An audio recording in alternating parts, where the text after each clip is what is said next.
Hello friends, welcome to காயத்ரி's hobby lobby. நம்ம இன்னைக்கு கல்கண்டு பொங்கல் எப்படி செய்யலான்னு தான் பார்க்க போறோம். நம்ம பொங்கல்னாவே எப்பவும் சக்கரை பொங்கல் தான் செய்வோம். கற்கண்டு பொங்கலும் ரொம்பவே சூப்பராகவும் இருக்கும், டேஸ்டியாகவும் இருக்கும். அதே சமயம் ரொம்ப சீக்கிரமா சட்டுன்னு செஞ்சிடலாம். வாங்க எப்படி செய்யலான்னு பார்க்கலாம். நம்ம சேனல் இப்பதான் ஃபர்ஸ்ட் டைம் பார்க்குறீங்க அப்படின்னா சப்ஸ்கிரைப் பண்ணிக்கோங்க. கூடவே பெல் பட்டனும் ப்ரெஸ் பண்ணிக்கோங்க. வாங்க ஸ்டார்ட் பண்ணலாம்.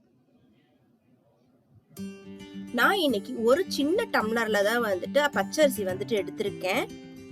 இந்த அரிசி அப்ராக்சிமேட்டா ஒரு 100 கிராம் இருக்கும். சின்ன டம்ளர்ல தான் எடுத்திருக்கேன். சரிங்களா? இப்போ இதை நல்லா வாஷ் பண்ணிக்கலாம். ஒரு 2-3 டைம் நல்லா வாஷ் பண்ணி எடுத்துக்கோங்க. பாருங்க, வாஷ் பண்ணிட்டு வந்துட்டேன். இப்போ இதுல தண்ணி ஆட் பண்ணிக்கலாம். தண்ணி ஆட் பண்ணி ஒரு அரை மணி நேரம் அப்படியே ஊறட்டும். ஊறினதுக்கு அப்புறமா நம்ம பொங்கல் செய்ய ஸ்டார்ட் பண்ணிடலாம். பாருங்க, 1/2 hour ஆயிடுச்சு. இப்ப ஸ்டவ்ல குக்கர்ல தான் எனக்கு பொங்கல் பண்ண போறேன். அதுக்கு ஃபர்ஸ்ட் நெய் ஒரு 2 டேபிள் ஸ்பூன் ஆட் பண்ணிக்கிறேன். கூடவே பாசி பருப்பு 1 டேபிள் ஸ்பூன் எடுத்திருக்கேன். இதை நல்லா பொன்னிறமா வர வரைக்கும், நல்லா வாசனை வர வரைக்கும் வறுத்துக்கோங்க. இந்த பாசி பருப்பு நல்ல டேஸ்ட் கொடுக்கும். பாருங்க, நல்லா ரெடி ஆயிடுச்சு. இப்போ இதுல நான் பால் ஆட் பண்ணிட்டு இருக்கேன். 1 கப் அரிசிக்கு 4 கப் தண்ணி வச்சா கரெக்டா இருக்கும். ஆனா நான் 2 கப் பாலும் 2 கப் தண்ணியும் எடுத்திருக்கேன். பால் ஆட் பண்ணோம் அப்படின்னா பொங்கல் நல்லா கிரீமியா சூப்பரா இருக்கும். அதுக்காக தான் நாங்க ஆட் பண்ணியாச்சு. இப்ப நம்ம அரிசி ஊற வச்சிருந்தோம் இல்லையா, அதுவும் ரெடி ஆயிடுச்சு. அது இதுல ஆட் பண்ணி தண்ணி எல்லாம் வடிச்சிட்டு பச்சரிசியை ஆட் பண்ணிக்கோங்க. இது நல்லா கலந்து விட்டுக்கோங்க. கலந்து விட்டுட்டு குக்கரை மூடி வச்சிடலாம். மூடிட்டு நான் விசில் போட்டு வச்சிருக்கேன். ஒரு 4 விசில் வர வரைக்கும் வெயிட் பண்ணலாம். விசில் வந்துருச்சு. இப்போ அந்த சைட்ல எடுத்து வச்சிடலாம். வச்சுட்டு நம்ம முந்திரி திராட்சை வணக்கிக்கலாம் நெய்ல. அதுக்கு ஒரு சின்ன பேன்ல நான் நெய் 2 டேபிள் ஸ்பூன் எடுத்திருக்கேன். வீடியோ கிளாரிட்டி கொஞ்சம் கம்மியா இருக்கு. இந்த ஒரு வீடியோ மட்டும் கொஞ்சம் அட்ஜஸ்ட் பண்ணிக்கோங்க. நெக்ஸ்ட் வீடியோல கரெக்டா போட்டுறேன். 2 டேபிள் ஸ்பூன் நெய் ஆட் பண்ணிருக்கேன். இது மெல்ட் ஆகட்டும், அது வரைக்கும் வெயிட் பண்ணலாம். இது உருகுனதும் முந்திரி ஆட் பண்ணிக்கலாம். ஒரு 10 முந்திரி எடுத்திருக்கேன். அதை 2ஆ உடைச்சு வச்சிருக்கேன்.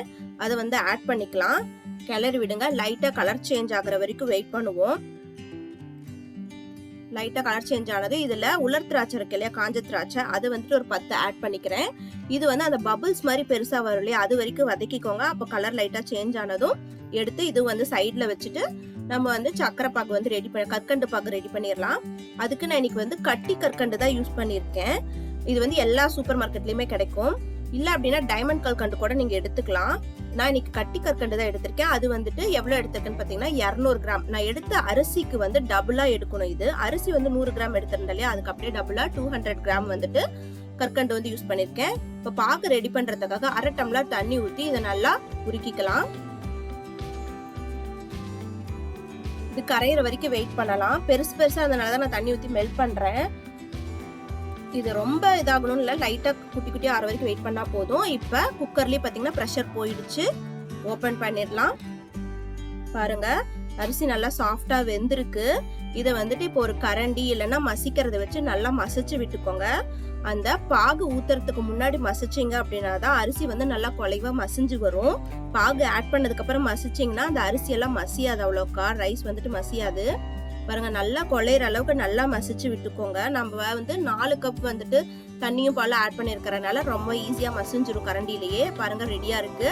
இப்போ இதெல்லாம் நம்ம ரெடி பண்ணி வச்சிருந்தா கற்கண்டு பாகு ஆட் பண்ணிடலாம். இதை ஆட் பண்ணும்போது ஸ்டவ் லோ ஃப்ளேம்ல வச்சு ஆட் பண்ணிக்கோங்க.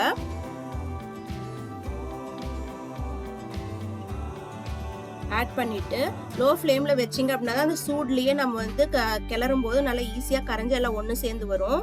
அரிசியும் பாகும் நல்லா ஒண்ணு சேர்ந்து வரும். அதுக்காக தான் இப்ப ஸ்டவ் லோ ஃப்ளேம்ல வச்சுக்கோங்க. வச்சுட்டு நல்லா மசிச்சு விட்டுக்கோங்க. நல்லா அந்த கட்டி இல்லாம பாத்துக்கோங்க. கட்டி இல்லாம பார்த்து நல்லா கரைச்சுக்கோங்க. மசிஞ்சதுக்கு அப்புறமா நம்ம ரெடி பண்ணி வச்சிருந்தா முந்திரி திராட்சையை நெய்யோட ஆட் பண்ணிடுவோம். இதுல கூடவே வாசனைக்காக ஏலக்காய் பொடி 1/4 டீஸ்பூன் எடுத்திருக்கேன். உங்ககிட்ட பச்சை கற்பூரம் இருந்துச்சு அப்படின்னா அது கூட ஒரு பிஞ்ச் ஆட் பண்ணிக்கோங்க. அதுவும் நல்ல ஒரு வாசனையும் டேஸ்ட்டும் கொடுக்கும். பாருங்க, அவ்வளவுதான். இப்போ இதை நல்லா மிக்ஸ் பண்ணிட்டோம் அப்படின்னாவே நம்மளோட பொங்கல் ரெடி ஆயிடுச்சு. நல்லா கிளறி விட்டுக்கோங்க. அவ்வளவுதான். ஒரு பவுலுக்கு டிரான்ஸ்ஃபர் பண்ணிக்கலாம். பாருங்க எவ்வளவு சூப்பரா வந்திருக்குன்னு. பார்க்கும் போதே அப்படியே சாப்பிடணும் போல இருக்கு. இதுதான் வந்து ஒரு பர்ஃபெக்டான கன்சிஸ்டன்சி பொங்கலுக்கு. கண்டிப்பா நீங்களும் இந்த பொங்கல் வந்துட்டு செஞ்சு பாருங்க. சக்கரை பொங்கல் எவ்வளவு டேஸ்டா இருக்கோ அதே அளவுக்கு இந்த கற்கண்டு பொங்கலும் ரொம்பவே சூப்பரா டேஸ்டியா இருக்கும். கண்டிப்பா ட்ரை பண்ணி பார்த்துட்டு எனக்கு வந்து கமெண்ட் செக்ஷன்ல சொல்லுங்க எப்படி இருக்குன்னு சொல்லிட்டு. உங்களுடைய கமெண்ட்ஸ்க்காக தான் நான் வந்துட்டு வெயிட் பண்ணிட்டு இருக்கேன். உங்களுக்கு இந்த வீடியோ பிடிச்சிருக்கு அப்படின்னா லைக் பண்ணுங்க, உங்க ஃப்ரெண்ட்ஸ்க்குலாம் ஷேர் பண்ணுங்க, மறக்காம சப்ஸ்கிரைப் பண்ணுங்க, கூடவே பெல் பட்டனும் பிரஸ் பண்ணுங்க. அடுத்ததா இன்னொரு இன்ட்ரெஸ்டிங்கான வீடியோல உங்களை வந்து சந்திக்கிறேன். Until then, bye from Gayatri. Thank you. Bye bye. Take care.